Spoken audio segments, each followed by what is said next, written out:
여러분 안녕하십니까? 지금 있는 부산 김해공항의 활주로 옆에 새로운 활주로를 깔아서 공항을 확장하려던 이 정부의 계획이 사실상 없던 일이 됐습니다. 한반도 동남 지역에 새로운 공항 필요성이 제기된 이후 2016년 박근혜 정부가 새 공항을 짓지 말고 김해공항을 확장하는 게 낫다는 결론을 내렸는데 검증위원회가 1년 가까이 재검토한 끝에 비행기 안전에 심각한 문제가 있다고 결론 낸 겁니다. 먼저 손병산 기자입니다. 새 공항을 짓는 대신 김해공항에 활주로와 터미널을 추가하기로 한 김해 신공항 추진 계획이 사실상 백지화됐습니다. 1년 가까운 검증 결과 특히 비행 안전에 심각한 문제점이 드러난 겁니다. 항공기 이착륙 안전을 위해 공항 근처엔 장애물 제한 표면보다 높은 장애물은 없애는 게 원칙인데 김해 신공항은 오봉산과 이모산, 경운산 등 7개의 산악 장애물을 그대로 둔 채 추진했습니다. 이걸 다 깎아야 하는 게 원칙인데 물리적으로 가능한지 시간이나 비용이 얼마나 걸리는지 다 따져서 사업 계획을 전면 재검토해야 한다는 겁니다.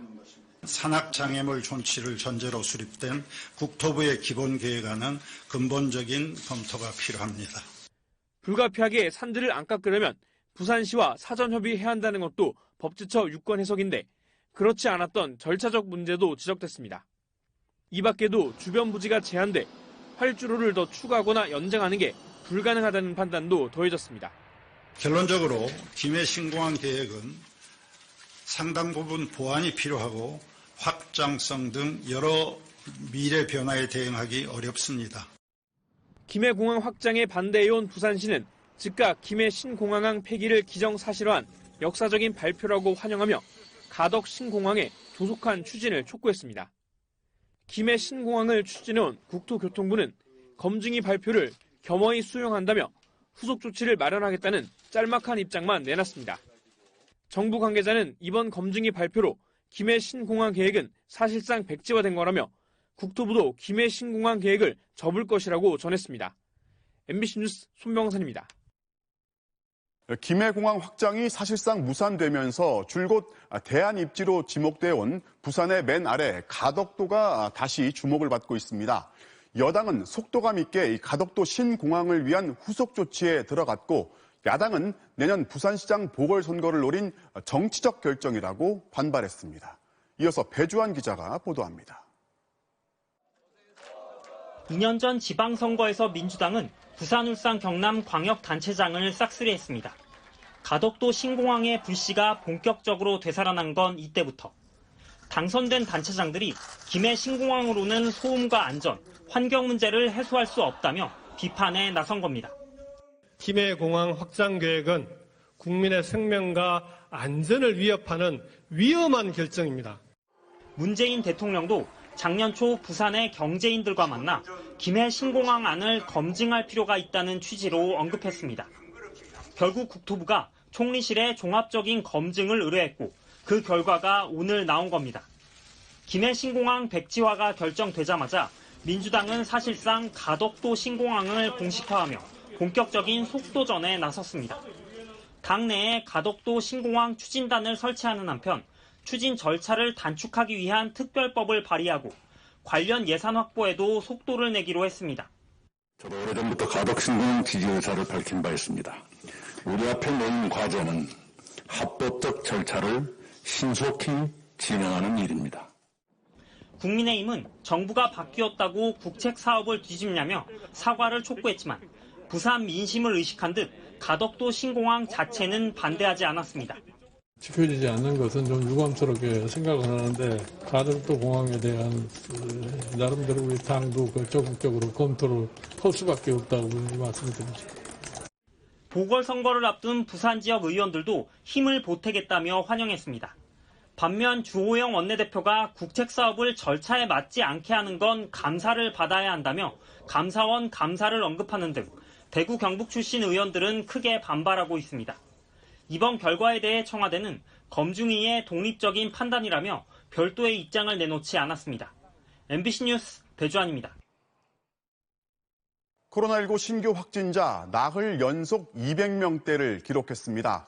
수도권에서만 일주일 평균 하루 100명 넘게 발생하면서 정부가 결국 서울과 경기는 모레부터, 인천은 다음 주 월요일부터 수능 전날까지 사회적 거리 두기를 1.5단계로 격상하기로 했습니다.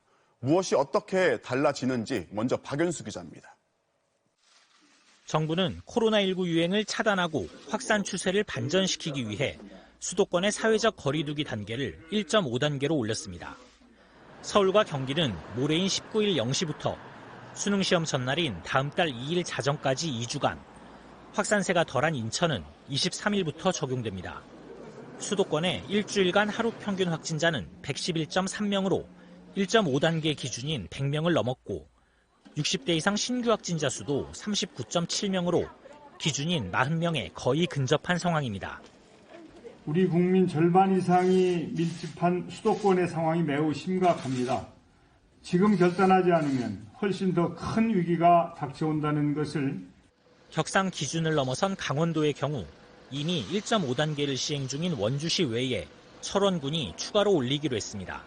지역 경제 상황을 고려해 환자 발생이 집중된 지역에 우선 1.5단계를 시행하고 추가 상향 여부는 지자체에 위임하기로 했습니다.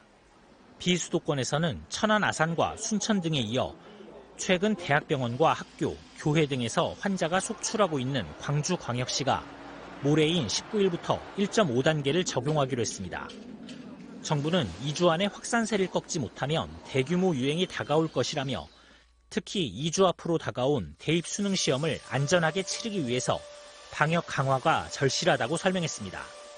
학생들이 땀 흘려 준비한 수능에도 차질을 빚고 인생에 큰 상처가 남을 수도 있습니다. 서민 경제와 민생에도 큰 어려움이 닥칠 것입니다. 거리두기 1.5단계가 시행되면 결혼식장과 장례식장 등의 입장 인원이 4제곱미터당 1명으로 제한됩니다. 클럽 등 유흥시설에서는 춤추기와 좌석 간 이동이 금지되고 노래방에서는 음식을 먹을 수 없습니다. 클럽 영업하는 입장에서는 사실 그냥 영업하지 말란 얘기고 영업을 한다 그래도 사실 실효성이 없다는 것만 안 봐도 뻔하잖아요. 영화관과 공연장, PC방은 좌석을 띄워 앉아야 하고 현재 50%인 스포츠 경기 관중수도 30%로 줄어듭니다. 등교 수업 인원은 전체 학생의 3분의 2 이하를 준수해야 되고 종교활동에서는 모임이나 식사가 금지됩니다.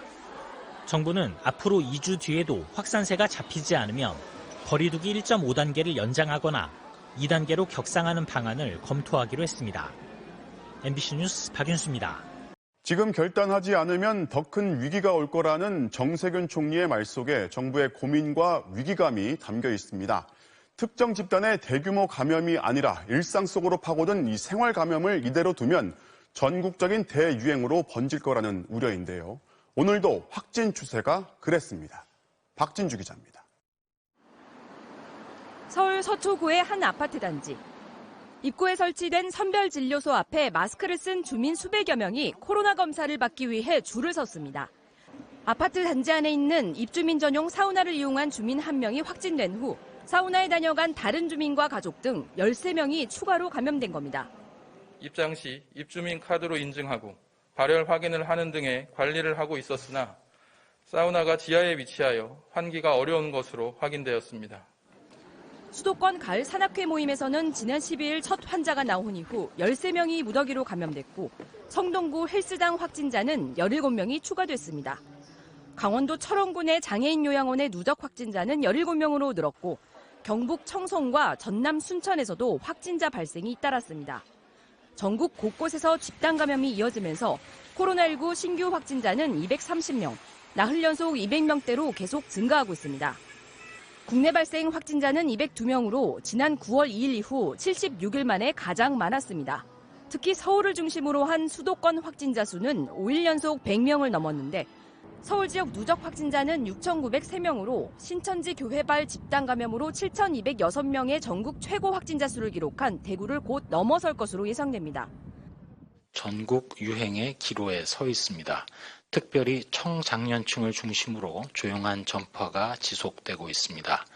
현재 수도권, 비수도권 가리지 않고 일상 어디서든 전파가 가능한 상황입니다. 방역당국은 올해 겨울이 백신 없이 넘겨야 할 마지막 겨울이라며 연말 연시 모임을 자제하고 방역 수칙을 준수해달라고 거듭 당부했습니다. MBC 뉴스 박진주입니다. 미국의 제약사 화이자의 발표 일주일 만에 또 다른 제약사 모더나가 화이자 백신보다 예방 효과가 더 좋은 백신을 개발했다고 발표했습니다. 화이자처럼 영하 70도에 보관할 필요 없이 그냥 냉장고로 유통할 수도 있다고 합니다. 우선 올해 안에 고위험군 1,000만 명을 접종하겠다는 계획도 밝혔습니다. 먼저 워싱턴 여홍규 특파원이 보도합니다. 모더나 백신 3상 임상엔 약 3만 명이 참가했습니다. 참가자 중 95명이 코로나19에 걸렸는데 백신을 맞고도 걸린 사람은 불과 5명, 나머지 90명은 가짜 약을 투여한 사람들이었습니다. 앞서 임상 결과를 발표한 화이자는 90% 이상의 예방 효과를 보였다고 했는데 모더나는 94.5%라고 밝혔습니다. 예방 효과는 비슷하지만 모더나 백신의 강점은 보관이 쉽다는 겁니다. 화이자 백신은 70도의 초저온을 유지해야만 최장 6개월까지 보관할 수 있지만 모더나 백신은 영하 20도, 그러니까 일반 냉장고의 냉동실 온도 정도면 보관이 가능합니다. 또 일반 냉장고 냉장실에선 화이자 백신은 최장 5일까지 보관할 수 있지만 모더나 백신은 30일까지 보관이 가능합니다. That is 2 to 8 degrees centigrade for up to 30 days. That is a massive enablement to be able to distribute much more broadly and much more easily. FDA 긴급 사용 승인이 나면 올해 말까지 미국에서 1,000만 명 분량을 공급할 계획입니다. 의료진과 노인 등 고위험군부터 먼저 접종하고 대중적인 보급은 이르면 내년 봄에나 가능할 전망입니다.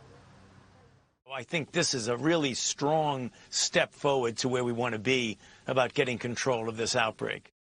일각에선 신중론도 나왔습니다.